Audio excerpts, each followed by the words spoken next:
So, we have been discussing about the density operator calculations, density matrix calculations. We introduced last time a specific formalism known as product operator formalism. Product operator formalism, which will facilitate the calculation of the density operator at any point in time in a pulse sequence. And this we said, this is for weakly coupled spin systems, which is generally valid in most of the modern spectrometers which have very high fields. So, for this means condition was J by delta is much less than 1. So, in this formalism the density operator is written as a summation of some basis set of operators which we wrote it in this form as Bs. So, this Bs set constitutes a complete basis set. This is a complete basis set, so that any density operator can be expressed as a linear combination of the elements of this complete basis. Okay. So, then we started looking at what these individual basis operators mean. We said these are generally described in terms of the angular momentum operators, because a very natural thing to do. There are many ways of doing it, and we considered the Cartesian angular momentum operators Ix, Iy and Iz for individual spins. Then you can make combinations of these to generate products of 2 spins, 3 spins and things like that, which will generate a complete basis set using which we can express the density operator. Now, when we define the basis operators, we also must know what these individual basis operators mean, what does it encode.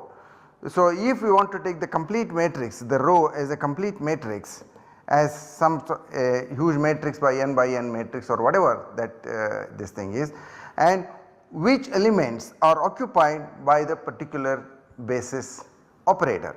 So, if I want to take a basis operator Bs, one particular basis operator, which elements here are occupied by this. So, that actually gives us an information about what is the meaning of a particular basis operator Bs. So, in this context we actually looked at 1 spin, 2 spin, 3 spin, defined the basis set of operators, and we also looked at last time particular operators like Ikx,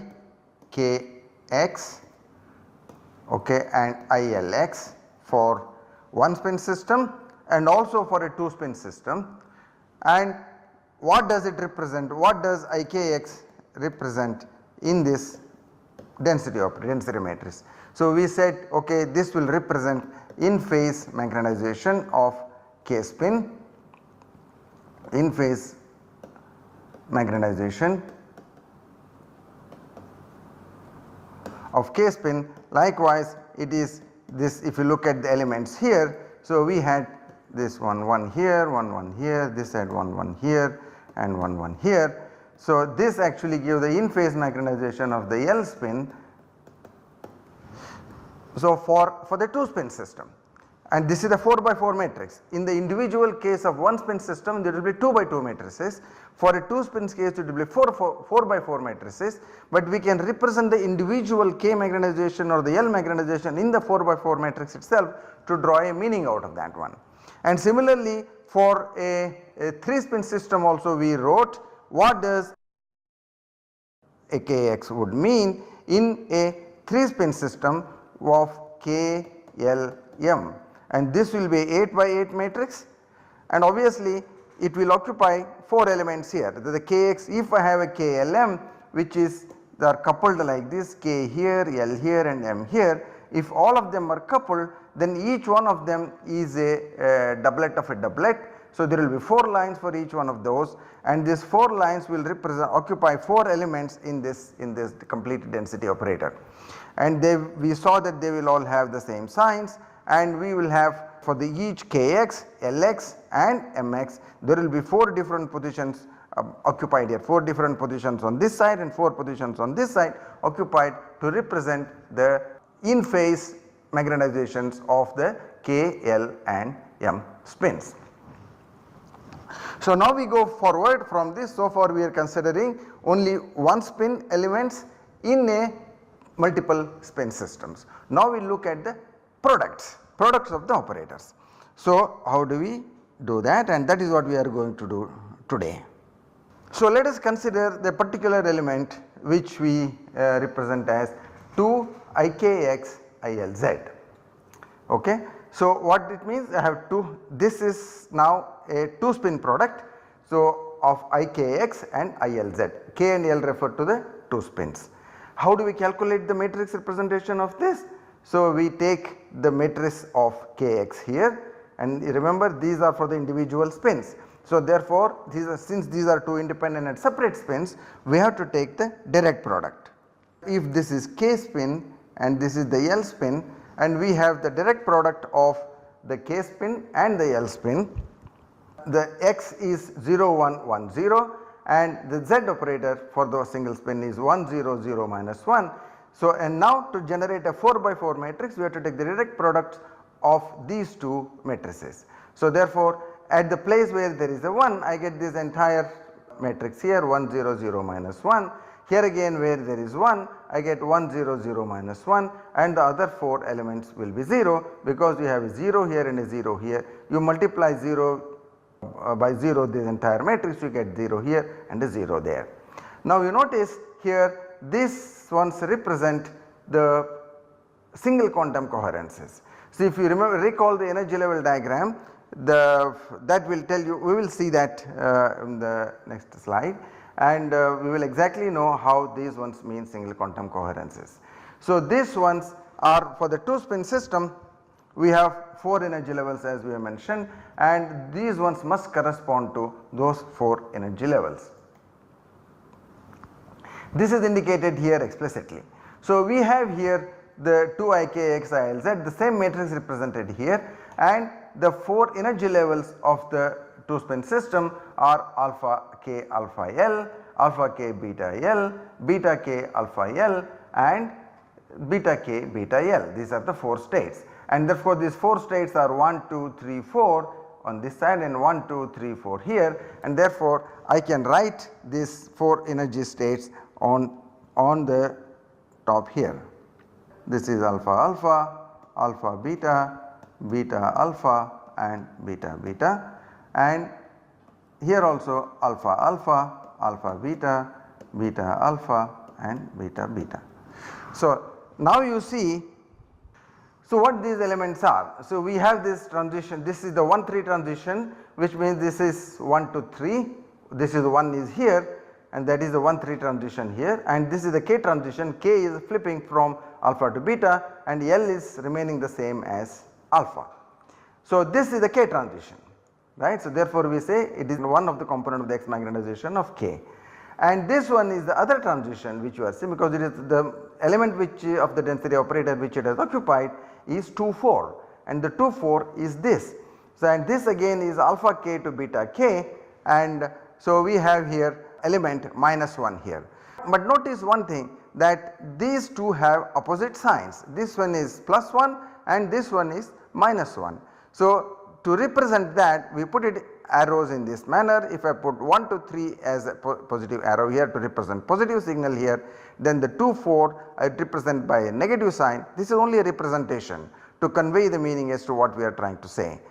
When we actually measure the magnetizations of these coherences in an NMR experiment, when I get the spectrum, I will get these 2 lines in this manner. 1 3 line will be positive because it is the plus 1 here, and the 2 4 line will be negative, and that is because of the minus sign here, and this is going down. So similarly for the KY-LZ, I have here the same 4 states, but again once again it is the K spin, okay, LZ, L spin in the Z direction, and KY transverse magnetization is of the K spin. Previously the transverse magnetization was of the K spin, but it was the X component. So here we have the Y component, this the product is KY-LZ. Now what we see here? We see minus I, and this one is represented in the same manner here. Now once again you see this, you have opposite signs. What is the meaning of opposite signs? First of all, these are imaginary numbers. The imaginary numbers meaning we have a dispersive component. This is a 90 degrees out of phase. So if I call x to y, it is a 90 degrees out of phase, and this is represented here in the by an imaginary number here. So we get an I here. So therefore if I have 1 3 as a particular way, if it is in this manner, then the 2 4 will be opposite to that, and therefore this goes in this manner here. So you notice here, if this is positive going like this, then this has to be negative, which is going in this manner. So accordingly you could have chosen either this way, okay, you could have chosen this way as a particular sign and this as a particular as an opposite sign, it does not matter. So you will have the opposite signs for these two signals, but they will be dispersive line shapes. Okay, wire magnetization means these are dispersive line shapes. Now let us look at a product which is KXLY. Now both these components are transverse components of the K and the L spins. This is X component of the K spin and the Y component of the L spin. So now what we do? So we have to add here this again I will put K and this is L. So for K I have the operator, the matrix for the X, and that is 0 1 1 0, and for the Y I have 0 minus I 0. This is for the L spin. Now I have to take the direct product of this, and then I get here 0 0 0 minus I 0 0 I 0 0 minus I 0 0 I 0 0 0. It is very interesting. You see which elements are occupied here. Remember, this was the beta beta state and this side is the alpha alpha state. So alpha alpha to beta beta, that is actually a double quantum coherence. So therefore this element represents a double quantum coherence. So therefore this is the 1 4 element of the energy level diagram, and this will be a double quantum coherence, and this has a minus sign and it is I here, okay. And now you also have a non-zero element here, and this is I, and this represents 2 3 state, 2 3 coherence, right. This is energy level 2 and this side is energy level 3, and therefore I have a 2 3 here, and the 2 3 state is actually 0 quantum coherence, because they are both alpha beta and beta alpha, their m values are 0, and therefore we have a 0 quantum coherence here. Therefore, and similarly, and these are the corresponding complex conjugates in this area. So therefore this matrix represents a combination of double quantum plus 0 quantum coherences. This was KXLY, and now if we look at KYLX, let us look at KYLX. So what I have to do is simply I have to interchange these two. For K I will put 0 minus I 0, and for L I put here 0 1 1 0, okay. So now if I take this direct product, so I get here 0 0 0 minus I 0 0 minus I 0 0 I 0 0 I 0 0 0. Now it is the same 4 elements which are populated, which are non-zero here.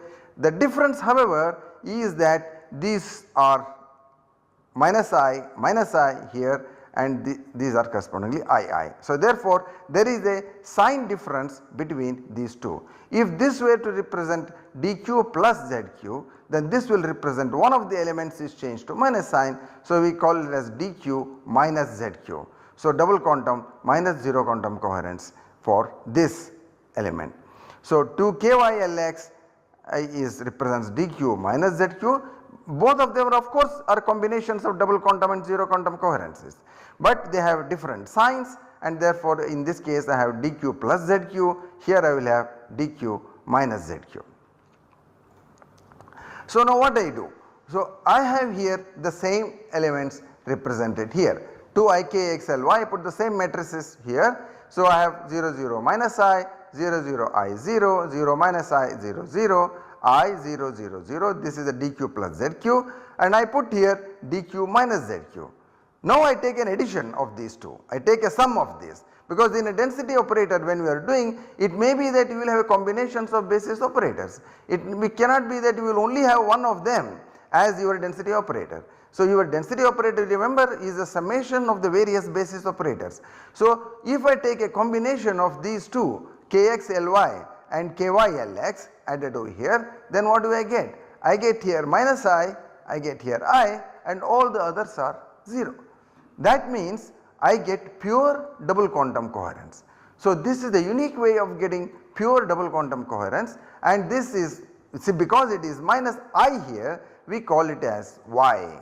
Although you cannot represent a double quantum coherence as x along any of the Cartesian coordinates as x, y, z, we simply say by convention, for the sake of ease of representation, we call this as the y component, and this is represented by I here. This is basically imaginary, and one could have called them as real and imaginary as well, but for convenience or some convention which has been used, so we call it as pure double quantum y. Now suppose I do a subtraction of the same two elements, ikx ily here, iky ilx here, and make a subtraction. If I do a subtraction, I will get I and minus I here, and all other elements are 0. So what that means, I get pure 0 quantum y. See the y coherence, pure 0 quantum, okay, and this remains as minus I, and therefore it is called as y. Okay. So now let us look at the other product here, to ikx ilx. Now in this case I have the x components for both k and l spins. So let me write here once more, these are for the individual spins, this is for k and this is for l. So once again it is for k and this is for l. So here this direct product now will have real numbers. You see, this product gives me 0 0 0 1, 0 0 1 0, 0 1 0 0, 1 0 0 0. Once again this is a mixture of double quantum and 0 quantum coherences, because this is the double quantum, this is 0 quantum, this is the mixture of the two, and they have the same sign. So I represent as mixture of double quantum plus 0 quantum here. Now if I take ky ly, then now I have 0 minus I 0, direct product is 0 minus I 0, and this gives me once again real numbers here in the 4 by 4 matrix. I get here minus 1, 1, 1, minus 1, and all other elements are 0. So therefore because of the opposite signs of these two, so this will be represented as double quantum minus 0 quantum. Okay. So now what do? We do the same trick as we did before. So we take a summation of these two elements, ikx ilx, iky ily. Remember this two elements is always there is the normalization factor. So I get dq plus zq addition dq minus zq, I get here 0 0 0 0, 0 0 1 0, 0 1 0 0, 0 0 0 0. So therefore if I take this addition, I have only these elements non-zero. Therefore this will be pure 0 quantum, and I call it as x because this is the real number, this is not imaginary. Okay. Let me now take the difference. If I take the difference, then what do I get? The same matrix is here, I take the subtraction here, I get here 1, I get here 1, and all other elements are 0. So what do I get here? Therefore I get a pure double quantum x coherence. Okay. So therefore we have seen from these matrices for single quantum coherences and double quantum coherences how we can get the representation in the density operator. So these different elements occupy different places in the total density operator, and whenever they are present we know we have created these elements. And often when we write the total density operator, there will be mixtures of such elements and they will all be present in the. So by looking at what elements are present in your density operator, you can say which coherences you have created and which coherences are observable, and all of that will become helpful in analyzing the results of your NMR experiments. Okay. Now there is one more here, and this is 2IKZ ILZ. Okay, now both are Z here, Z component. Okay. So this is KL and Z, and this is 1 minus 1 here, and for each of this once more I have to put here K and L, K and L. This represents a different kind of a situation. We have 1 0 0 0, 0 minus 1 0 0, 0 0 minus 1 0, 0 0 0 1. And notice that all the diagonal elements are occupied here. Okay. All the diagonal elements are occupied, all off diagonal elements are 0, which means this operator does not represent transverse magnetization, or it does not represent coherences between the spins in the individual states. What does it represent? So this represents what is called as ZZ order.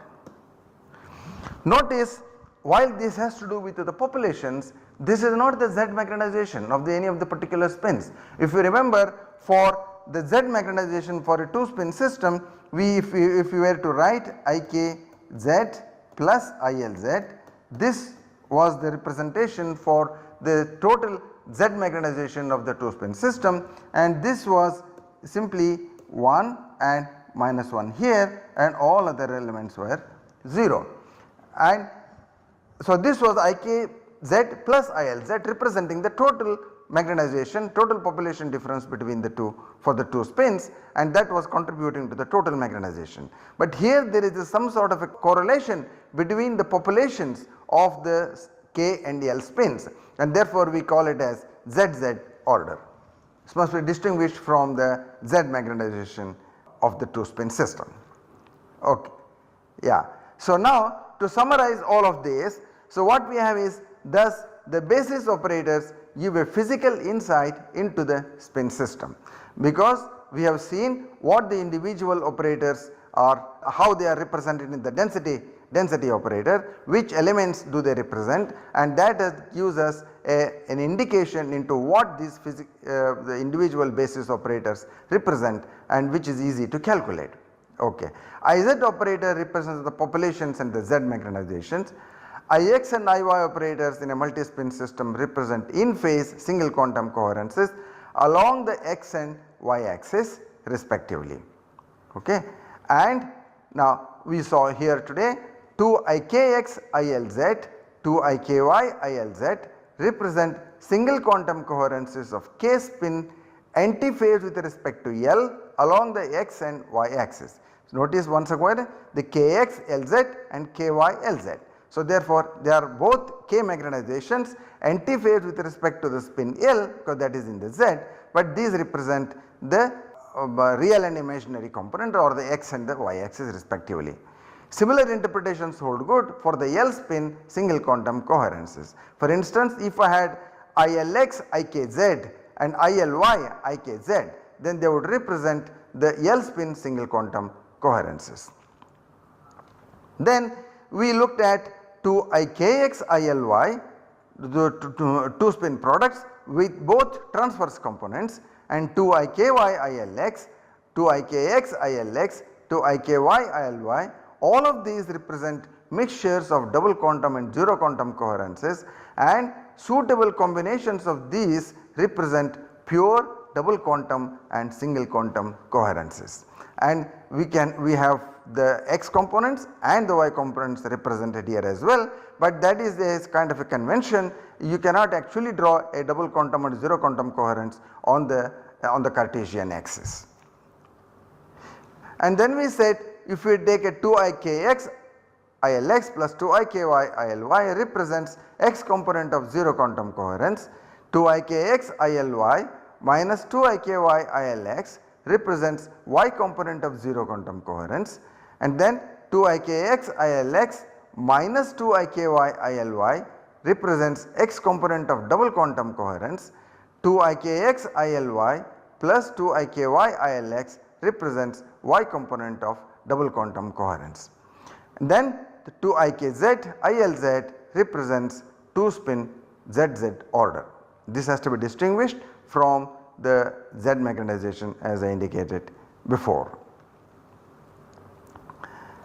Okay. So, we have now seen the various components of the basis operators, products, what do they physically mean, and the interpretation they can give, the insight they can give in the density operator will be useful for understanding the experiments which we will discuss in greater detail. For varieties of experiments that we will discuss in greater detail in later classes, but this forms the basis for understanding all of those experiments. Okay. So, in the next class we have to see how these evolutions, how these basis operators evolve with time, because that is what is required to be calculated when you require the response of your spin system through the pulse sequence, and that we will stop here and that will be taken care in the future classes.